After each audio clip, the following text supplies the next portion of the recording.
একটি শীতের রাতে দূরের এক গ্রামের অন্ধকারে ভরা পথে একজন যুবক হেঁটে যাচ্ছিল।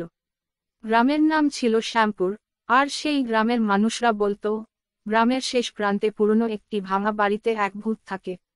সবাই সেই বাড়ি এড়িয়ে চলে, কেউই সেখানে যায় না। কিন্তু যুবকটি, যে ছিল একেবারে নির্ভীক, সেদিন রাতের বেলায় সেই বাড়ির পাশ দিয়ে চলার সিদ্ধান্ত নিল।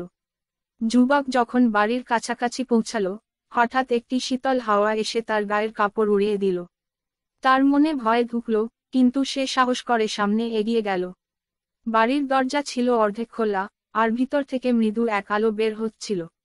যুবকটি কৌতূহলী হয়ে দরজার সামনে দাঁড়িয়ে গেল, আর দেখল যে ভেতরে একজন বুড়ো লোক বসে আছে, যার চুল ছিল সাদা আর চোখে ছিল এক ধরনের ভয়ঙ্কর জ্বলজ্বলে আলো।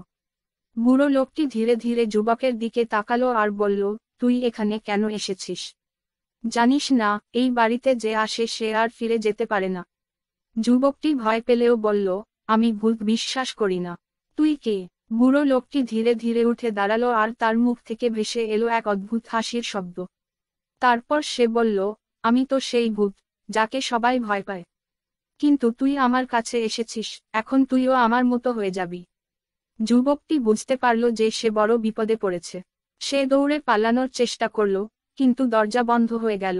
ঘরটা চারপাশ থেকে অন্ধকারে ঢেকে গেল, আর যুবকটি একেবারে জমে গেল।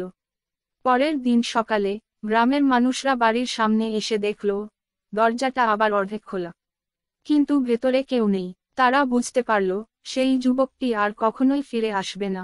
শ্যামপুর গ্রামের সেই ভাঙা বাড়িটি সেই রাত থেকে আরো ভয়ঙ্কর হয়ে উঠল, আর কেউই আর সেখানে যেতে সাহস পেল না।